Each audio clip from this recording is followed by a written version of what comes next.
Hi everyone! We are on the third installment of the Last Minute Tip Lecture Series for the 2025 bar exam.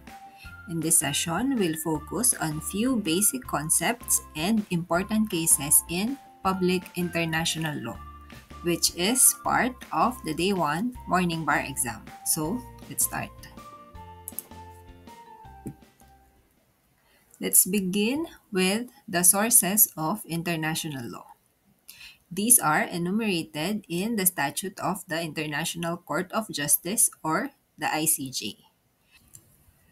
There are three primary sources and a subsidiary source of international law.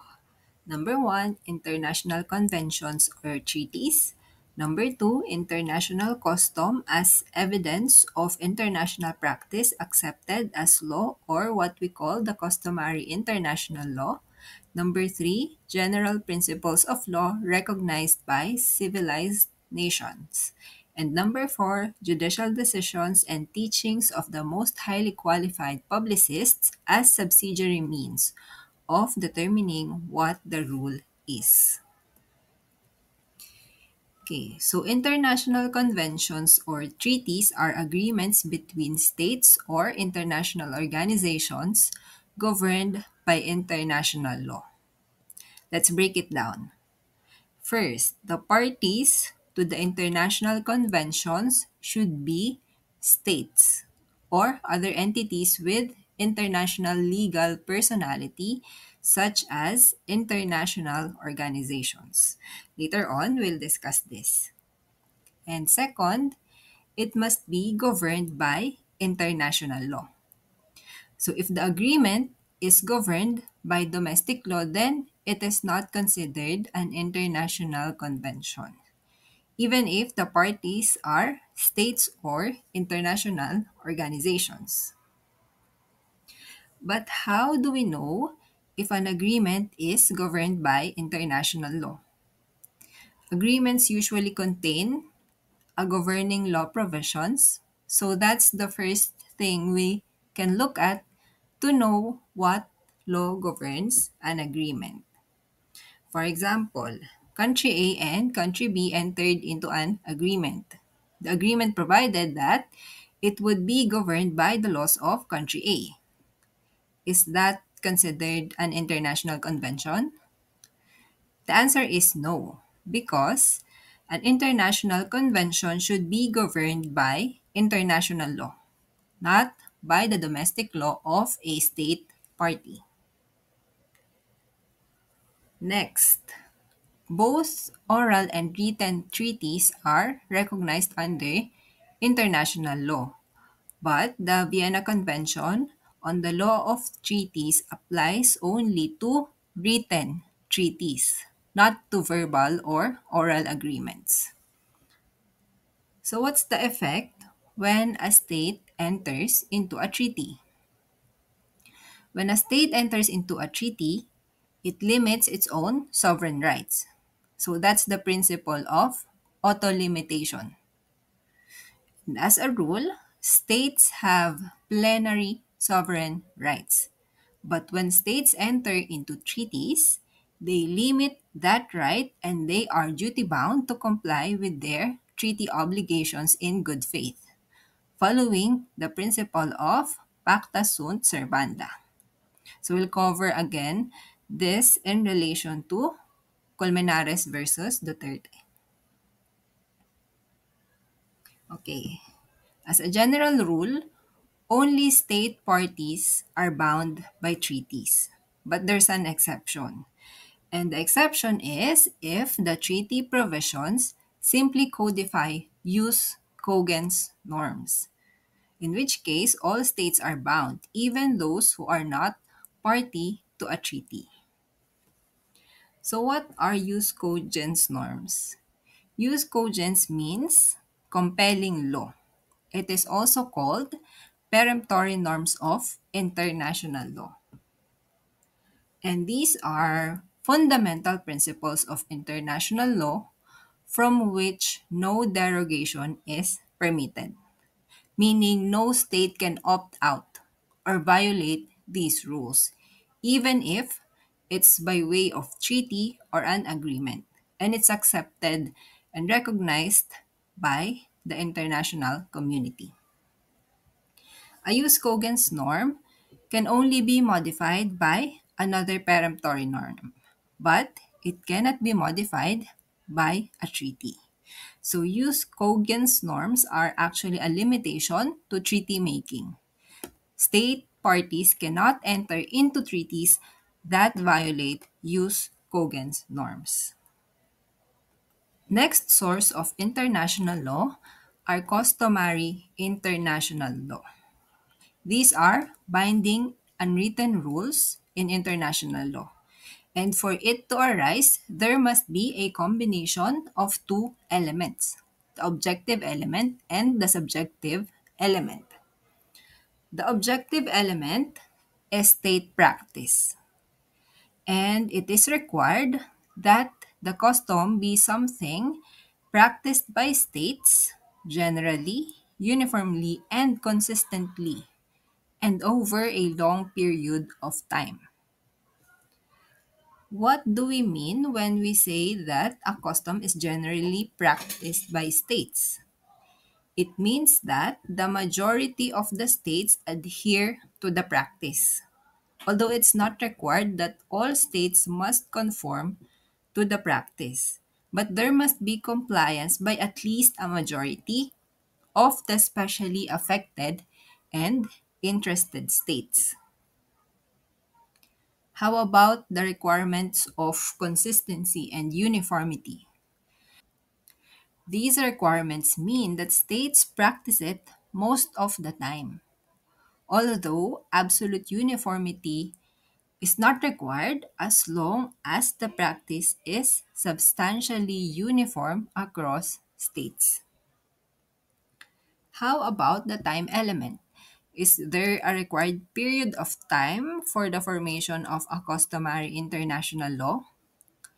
There's none. There's no specific standard as to time, but the custom must be practiced long enough to make it clear that both the objective and the subjective elements are present. Next, the second element, the subjective element, or what we call the opinio juris sive necessitatis. So it means an opinion that something is legally obligatory. This element requires that states follow the certain practice under the belief that they are legally required to do so. The next source are general principles of law recognized by civilized nations. And these are general principles common to the major legal systems established by a process of reasoning or logic. So these are some examples of general principles of law. So general principles of equity, such as fairness and justice and non-discrimination, recognition of foreign judgments, status of foundling as a natural born citizen of the country where they are found. Recall the case of Poe versus Llamanzares. And then presumption of good faith, presumption of innocence, unjust enrichment, right to due process, right to an impartial tribunal, as well as the principles of laches, estoppel, and res judicata. Recall also that under our Constitution, Article 2, Section 2, the Philippines adopts generally accepted principles of international law as part of the law of the land. So even if there's no treaty or other international agreement or an implementing law, these principles are binding to the Philippines. Okay. The last source of international law are judicial decisions and teachings of the most highly qualified publicists. So this is a subsidiary source of international law. They are not primary sources. They are just used to determine what the rule is. So, examples of these are decisions of the International Court of Justice and of the Permanent Court of International Justice, or decisions of national courts applying international law principles.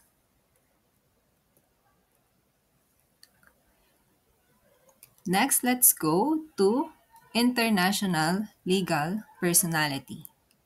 What's this?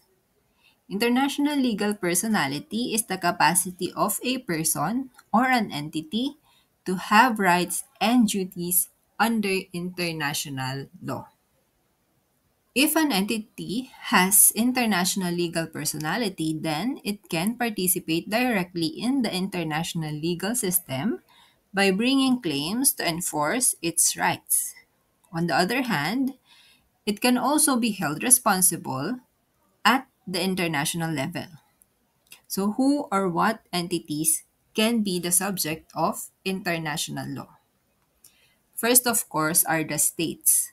States are the primary, active, and predominant subject of international law, and they enjoy the fullest personality in international law.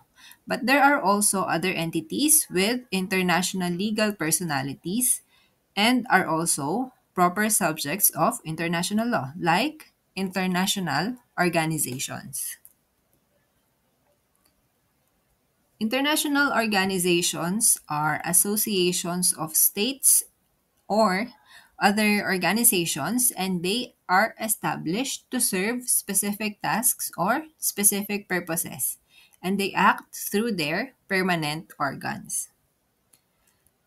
International organizations may be created by treaties or other instruments governed by international law, and their status is determined by that treaty or agreement and not by general or by customary international law. The United Nations, or the UN, is an international organization with an objective personality in international law. It means that the UN's existence is recognized and it may acquire rights and incur liabilities not only with respect to its member states, but also as to non member states. It is a legal person under international law created through its charter, the UN Charter. And the UN may bring international claims either on its own behalf or on behalf of its agents. The UN also acts through its organs, and two of those organs are the UN General Assembly, or the UNGA, and the UN Security Council, or the UNSC. Let's compare these two.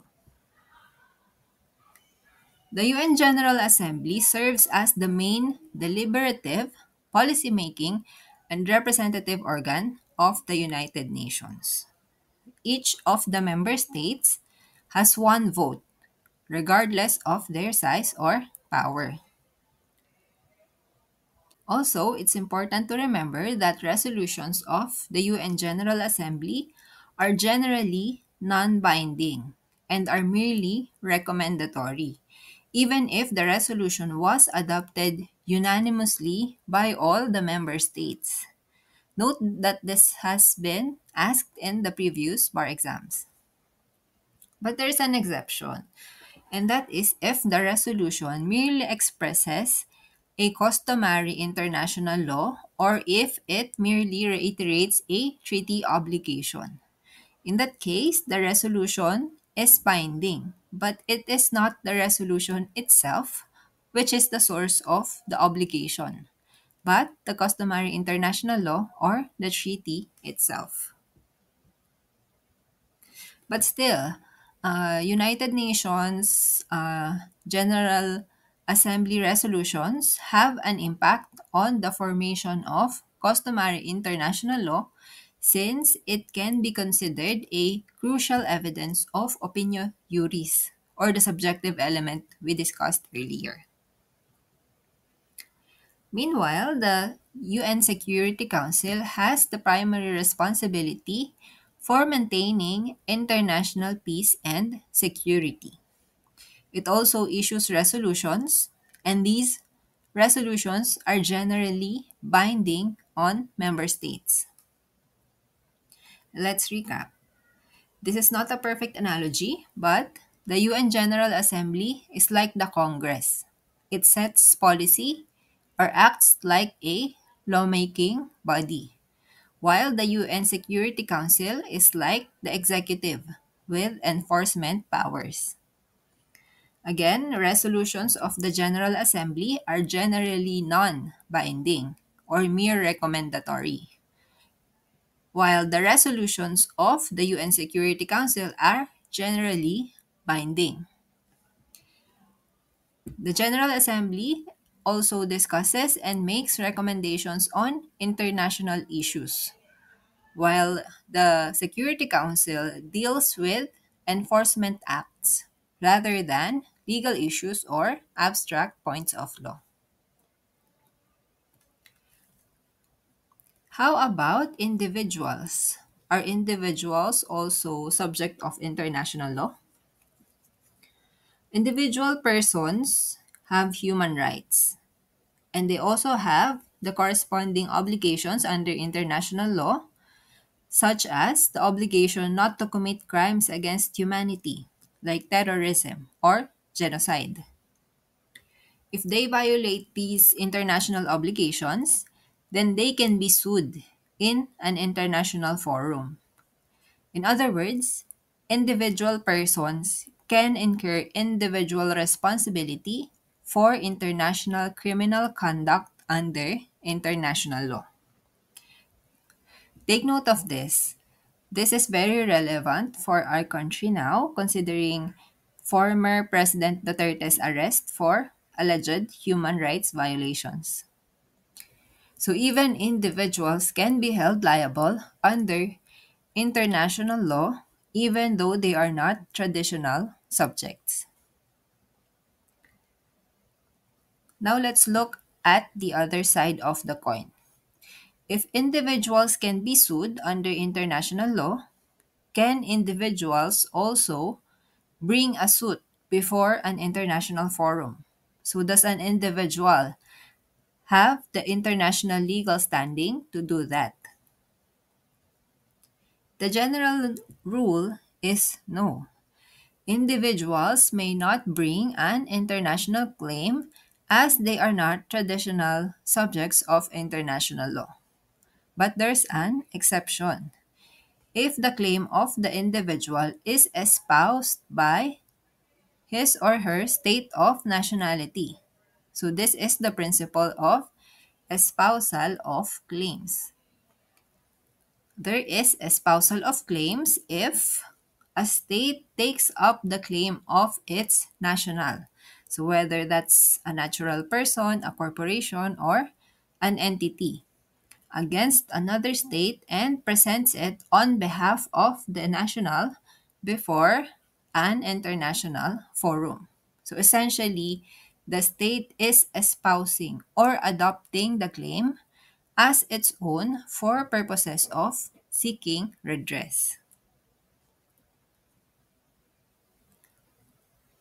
How about for corporations? For corporations, their international personality depends on their contracts with states or other subjects of international law, like international organizations. If a corporation has a contract with another state, and that contract provides that the governing law is international law or that disputes shall be settled by international arbitration, then the corporation has the personality to make claims before international tribunals. But the legal personality of the corporation is limited to enforcing the provisions of that agreement.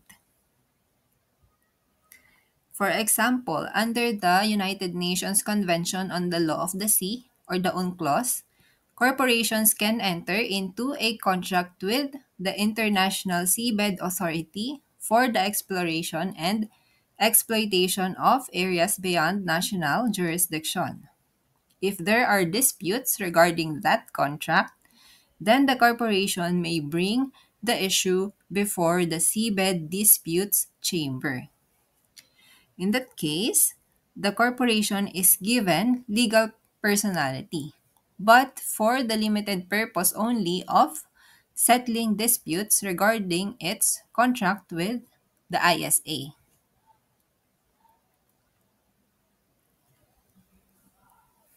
Next, we're moving on to our jurisprudence updates. Let's discuss a notable case in 2022, Colmenares versus Duterte. So this case dealt with the validity of the loan agreements entered into by the Philippines with the Exim Bank of China. Under these loan agreements, the Exim Bank will finance the Chico River Pump Irrigation Project and the Kaliwa Dam project. But what's the catch? The catch here was that the contractors to be employed for these Philippine government projects will be selected from a list of three qualified contractors provided by the Chinese government after the implementing agency conducts its due diligence and verification procedures. This procedure for the procurement of contractors for the projects was not in the loan agreements themselves, but stated in the note verbals and reply notes exchanged by the government of the Philippines and China. And both states mutually agreed on these procurement procedures. One of the issues raised by the petitioners in this case is that the loan agreements were void since it violates the Government Procurement Reform Act of the Philippines, considering that the choice of contractors is limited to the list provided by the Chinese government. So how did the Supreme Court rule in this case? The Supreme Court ruled that although the procurement process agreed by the Philippines and China was not fully compliant or it deviated from the Government Procurement Act, the Philippine government was duty bound to follow this agreed procurement process pursuant to the principle of pacta sunt servanda. Pacta sunt servanda is a fundamental principle of international law, and it means agreements must be kept. So once a state voluntarily enters into an international agreement, it must comply with its obligations under this agreement in good faith. The Supreme Court also observed that Pacta sunt servanda is even embodied in the Government Procurement Reform Act, which states that any treaty or international or executive agreement pertaining to government procurement to which the Philippines is a signatory shall be observed. The Supreme Court also noted in this case that the note verbals, the reply note, even the memorandum of understanding entered into and executed by the Philippines and the Chinese governments and the loan agreements themselves are considered exchange of notes, which is considered a form of an executive agreement. And an executive agreement is binding through executive action even though there's no Senate concurrence. Remember that in the Philippines, we distinguish between executive agreements and treaties. Treaties require the concurrence of at least two-thirds of all the members of the Senate, while executive agreements only require the signature or the action of the President to be binding. However, under international law, there is no distinction. Whether it's a treaty or it's an executive agreement, the states are bound to comply with their obligations in good faith. So, an example of executive agreements is the loan agreements, the note verbals, the memorandum of understanding entered into or executed by the Philippines and the Chinese governments. So just take note of this case since the issue about government contractors is a trending issue right now. Last, we have the case of Pangilinan versus Cayetano, which was decided by the Supreme Court in 2021.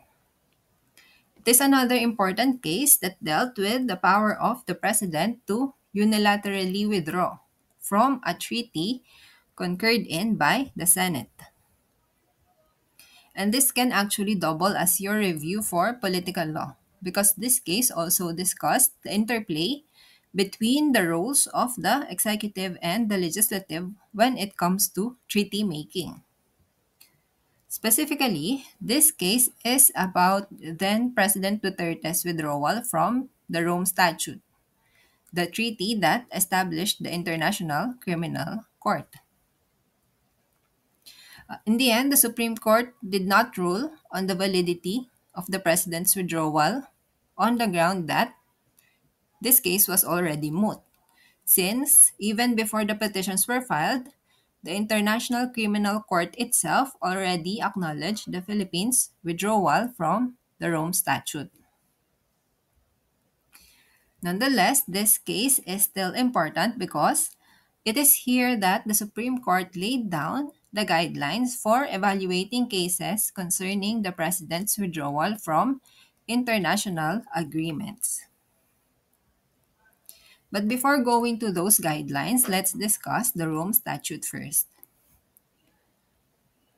The Rome Statute was adopted in 1998, and again, it created the International Criminal Court.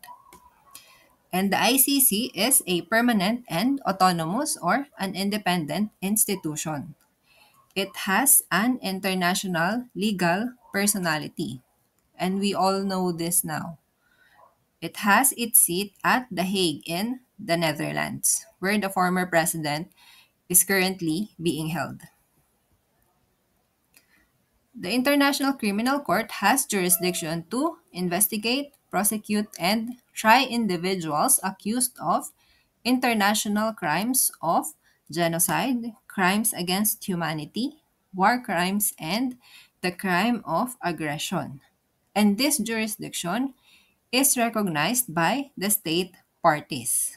So, just for emphasis, the International Criminal Court can prosecute individuals who commits the crimes within its jurisdiction. And it's an example of an instance where an individual incurs an obligation under international law, consistent with our discussion earlier on international legal personality. Another thing to note is that the International Criminal Court's jurisdiction is only complementary to national criminal jurisdictions. What does that mean? So it means that the ICC may only exercise jurisdiction if the domestic courts were unwilling or unable to prosecute. So again, this is what happened in the case of former President Duterte. When and how did the Philippines become a party to the Rome Statute? The Philippines signed the Rome Statute in December 2000, but at that time, it was not transmitted to the Senate for concurrence. And it had been the subject of a petition back then, seeking to compel the President to transmit the signed Rome Statute to the Senate for concurrence. But the Supreme Court again dismissed that petition, saying that it has no jurisdiction to compel the President to transmit the signed text of the Rome Statute to the Senate. It is only in 2011, during the time of then President Aquino, that the Philippine Senate ratified the Rome Statute, and it took effect in the Philippines on November 1, 2011. Again, this case distinguished treaty from executive agreements. So while both of them are equally binding on the Philippines, an executive agreement does not require Senate's concurrence, and it is solely negotiated by the President. Executive agreements are also usually less formal as compared to treaties, which are formal agreements, and executive agreements deals with a narrower range of subject matters.